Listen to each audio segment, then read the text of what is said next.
Anybody in there? Anybody in there? You couldn't keep me away for too long. This is B Junior here in B Junior's Movie Cave on the Endurance Productions YouTube channel. Gonna rock a little bit of Frappuccino for you today. Get all juiced up and do a movie review for you. And I'm gonna be semi-slow today, guys. Been under the weather here lately and not really feeling like doing anything plugged up to the Matrix, if you will, or internet related or YouTube related at all. Mocha Light, guys. Take advantage. Take advantage. Mm. Ah. Okay. What are we going to review today? We're going to review the new film by Rob Zombie, The Lords of Salem. Rob Zombie. Oh, yeah, yeah, yeah. Okay. UK import DVD here. I took in a viewing of The Lords of Salem in its entirety the other day. Just turned out the lights, sat in the man cave here, and just soaked it all up, guys. And now this review is going to be all over the place. I think a couple of people I've watched reviews on so far on this have been about the same way, where it's kind of like it's an attack on the senses type movie. So there's not going to be any linear flow to my review today, so it's going to be all over the place. Bear with me. How do we start with reviewing a film like this? The movie basically. Okay, I'm gonna go back in time a little bit. Probably a good 18 months ago, 2 years ago even, it was started to be the news started hyping up about, yeah, he's gonna do a witchcraft movie. He's gonna be doing this film that's gonna do with witchcraft and the old Salem witch trials and all this stuff. Well, about a year to 18 months ago, I saw Dee Wallace at the show in Charlotte horror convention. She was already had stills from the movie and she was hyping it up. Also, Meg Foster last year around September time frame up in Kentucky at a horror convention, Scarefest. So met her. She had she didn't say a whole lot about the film, and they were already had stills from the movie and hyping it up. And then it lay dormant till this month. The movie was released theatrically in limited theatrical run here in the U.S. in the last couple of weeks, and basically a few fellow YouTubers have been able to sneak out to a local town or city nearby that's had the film. I couldn't find it any. I think the closest theater in where I live was about 4 hours away, 3 to 4 hours away, so I wasn't going to make the drive to see it. But it came out on DVD in the UK about a week or two ago, and I ordered it and it came within about a week and decided to give it a viewing. As I said before, watched it from beginning to end, and here we are. Basically, the movie centers, I'll give you a little story synopsis, centers around Sherry Moon Zombie, of course the wife of Rob Zombie. She plays Heidi, a local DJ that basically does kind of like a rock shock kind of show, and basically a really weird vinyl record shows up on her doorstep from the Lords, a group called the Lords, that basically she decides to play it on the air, play it for herself, and then basically plays it on the air, and it has a weird effect on the local women folk of Salem, Massachusetts, and mostly herself. And she begins a journey beyond that point after listening to the record. Everything just starts falling apart. Everything starts going crazy, and a weird atmosphere ensues thereafter. And you get all these different influxes of different movies. The whole record thing kind of reminds me of Trick or Treat, the old '80s movie that I like, and basically there's influences of, like everyone else has been saying, guys. It's all blatantly in your face. It's very Argento-esque set pieces from that point on, in terms of lighting and atmosphere. Kubrick-isms are abound through this movie. The Shining, there's little essences of The Shining pulled from there and are pulled into the movie. Rosemary's Baby type storyline cues, and also The Sentinel, the Gateway to Hell kind of movie, where they're going to bringing the spawn of Satan into the world. Sort of The Omen is kind of got an overview of The Omen-esque in there too. So the movie, it's blatantly pulled from all these other movies. You're going to be able to find the homages to that, or set pieces and whatever you want to call it, from those type of movies. It's basically about Heidi going crazy beyond that point and being the vessel for the spawn of Satan. by way of the witches, or the Lords of Salem, which is the witch coven from the Salem witch trials, is reborn, and or it is still there. I'm not real sure how to say it, but Dee Wallace and a group of other witches are kind of trying to usher in the giving the birth of the devil spawn by way of Heidi or Sherry Moon Zombie. That's basically that. There is no plot, there is no major story to the movie. That's about as much story as I can pull out of it, out of the DVD. So I had this. I've only watched it the one time, so bear with me on this. As I said before, it's just kind of an attack on the senses, especially after they play the record, and it's just kind of an instrumental, kind of weird sounding record made by medieval sounding instruments, and has an odd effect on the women folk, and it makes them in kind of like witch drones in the movie, and a lot of weird, odd Sentinel-esque kind of atmosphere, Kubrick atmosphere happens there bound till the end of the movie. There's a lot of problems with the movie. It is very much like a music video. It is very much like a kind of 90-minute attack on the senses. Now, the biggest problem I have with the movie, it it doesn't really have like a first, second, third act to the movie. It's not a linear storyline. It's basically a two-act movie. It's Heidi before she listens to the record and Heidi after she listens to the record.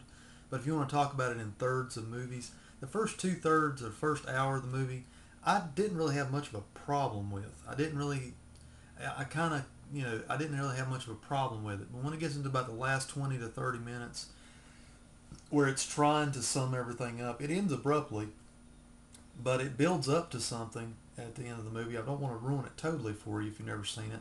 It does build up to a conclusion, but you're kind of left like, well, that was what it was building up to? Okay.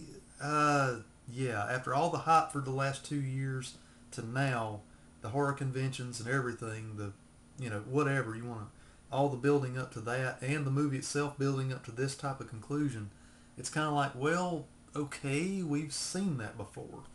We've seen similar conclusions like this before in movies. And it ends so abruptly, you think that you're going to have something else there, but there really isn't. So basically, it's just like a lot of Rob Zombie films where it just doesn't know where it wants to end. Rob Zombie, like House of a Thousand Corpses, for example, I love that movie.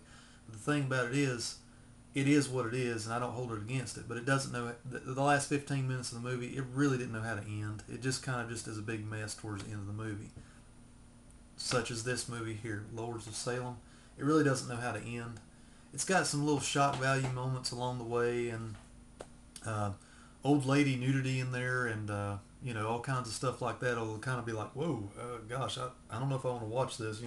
Kind of moments in there, little cheap shocks in there. There's not, to my knowledge, any CGI in the movie. It's all practical effects, but there again, to its discredit, there's not enough effects to really save the turkey, if you take my meaning. Meg Foster is pretty much 85% nude throughout the whole film, if that interests you. But she's not done in a very enticing nudity way for you guys out there that want to see her nude. She's very, very dirty, very, very dirty, witch coven-esque looking. She's not going to be looking great, guys. I'm just going to say it that way. But to its credit, though, it works for the movie in that respect. She looks like a dirty medieval witch. She plays the part very well. She kind of halfway saves the movie even. The movie is unsavable, but if it was going to have a saving grace, it would be Meg Foster. I'll just say it that way. I told you guys, this movie is a challenge. I give it that. I was looking for a challenge because I have been getting kind of dried up on YouTube here lately. Lords of Salem does deliver me a challenge as a movie reviewer to try and review. It's not an easy one to review. It's a simplistic storyline and everything, but it's just not easy to... It's like a movie that you really want to like, but you just end up kind of feeling like, I'm glad I watched it, but it's just not living up to the hype. It's just not really got the gusto that I thought it would have. Now that I've raked it over the coals, let's talk about some pros to... I've talked about all the cons first. Let's talk about all the pros to the situation. The pros to Lords of Salem, I got to give Rob Zombie semi-props and daps for it, for trying to go back to like the low budget roots and try to do something a little different. Mainly, the main credit to Rob Zombie in this film is he dropped the whole. He basically dropped the whole script influence of all the dirty trash talk, just the white trash, profanity laden scripts that he's had before in just about every movie, even the Halloween remakes and stuff. Um, that's gone. It's not even here, guys. There is a couple uses of profanity, but just at certain moments in the film. But they're just key moments, and they're used in a more better manner. I'll just say it that way. He did better with the script this time because he did lose some cursing in there, but he did it at the right moments. He didn't. It's just not a a profanity laden script like some of his other films, and just where that kind of thing was good for what he did in like Devil's Rejects and stuff, but it doesn't work here in a it's not in the 70s. It's a now kind of film. And it doesn't really give you a specific year, but it is in modern times. So to its credit, I like what he did with that. He went back to basics in this film. He didn't do a remake. I do kind of credit him for doing that. But like in all films, it's like he's got Tarantino-itis. He just has to steal from other films and use other influences. It's like he just doesn't quite have a story to tell. I mean, that's the only way I can sum it up. There's just not much of story substance here to be told. Yes, it's about Salem witch trials. We all know what that's about, but give us more. Just tell us something, Rob, please. I don't hate this movie. I'll just go ahead and say that. I don't hate this movie. It's just that I wanted to like it much more than I did. It is going to go in the collection. I'm glad I got so it'll be a good little neat collectible. I got the UK DVD, yay. But they didn't release it on Blu-ray, which was kind of odd. I don't understand that, being the day and age we're in. And I still don't understand the reverse marketing that the U.S. has with these films, how they put it out in limited theaters where you can barely see it, and yada yada yada. I'm not going to get on that tangent or train right now. Basically, Lords of Salem. If you're a hardcore Rob Zombie fan of his movies and music, you'll want to see this film eventually, either in the theaters or on DVD, whichever way means you can view the film. If you manage to see it at a theater, I personally think with this particular type of movie, you're not missing anything by going and seeing it, but by waiting till DVD or Blu-ray. I'm just going to say it that way. And even then, give it a rental or watch a buddy's copy of it first. I wouldn't jump right in and buy it, okay? I'm not trying to dissuade you from seeing it in any way. I think if you're a horror nut, you owe it to yourself to give it a viewing at least once to see if it's your cup of tea, because I know some folks have already been on YouTube saying that they absolutely love this film.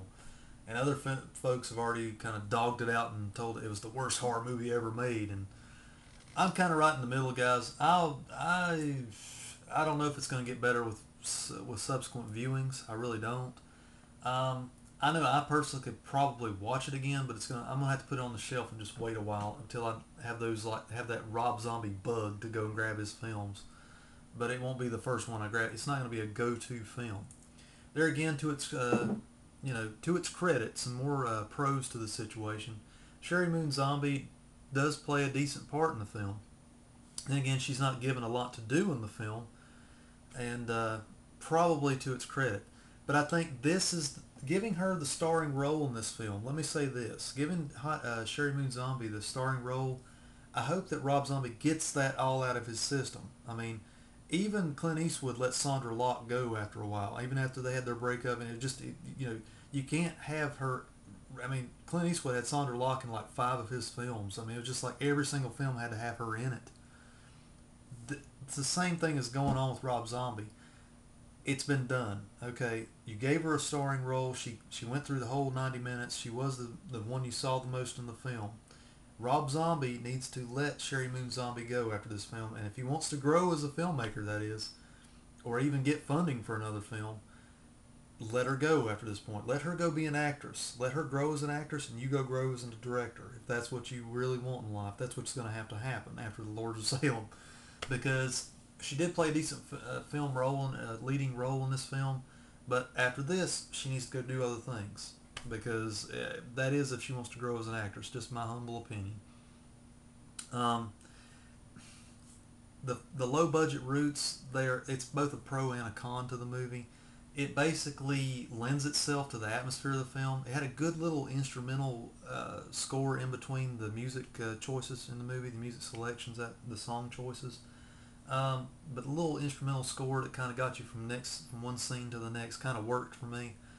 But the budget for itself kind of worked against the film too, because there wasn't enough to really be there to give it something. It was like what I'm trying to say is it was a little too low budget for its own good. Really, I guess is the best way I can say it. There again, that's kind of my around the world overview of the Lords of Salem and just my thoughts and feelings out loud on Rob Zombie's latest film effort. Guys, I say unless you're a ultimate Rob Zombie fan, you're not really going to want to seek this one out at the theaters or on DVD right away. I'd say just wait for the U.S. home video release, the official Blu-ray release or something if you want to pick it up or view it. Otherwise, yes, like I say, I wouldn't like drive 4 hours to see this movie. I would wait. I would wait a little while. I just went ahead and I paid 13 American for this import DVD, mainly because I thought if I did pay the money in gas and drive to the theater and bought a ticket and a popcorn, it was going to cost more than that anyway. So, and plus, I just really wanted to see it. So, I'm a horror nut and wanted to see it. So, there's my overview of the Lords of Salem. I'm sorry, guys, if it's a little lackluster, but it's a very niche film. It's not going to be to everybody's liking. It's a very much a Satan witchcraft style movie of that harkens to the 70s, but it really doesn't do it justice. It really doesn't pay homage in a very great way. It does it, but it does it in Rob Zombie's way, and it does it too low budget for its own good. That's my summary of the Lords of Salem. I may revisit it again one day, but I'll probably be drunk. Yes, very much drunk on many cervezas before I revisit Lords of Salem. So take care, guys. Rock on, and I'll catch you next time. Bye.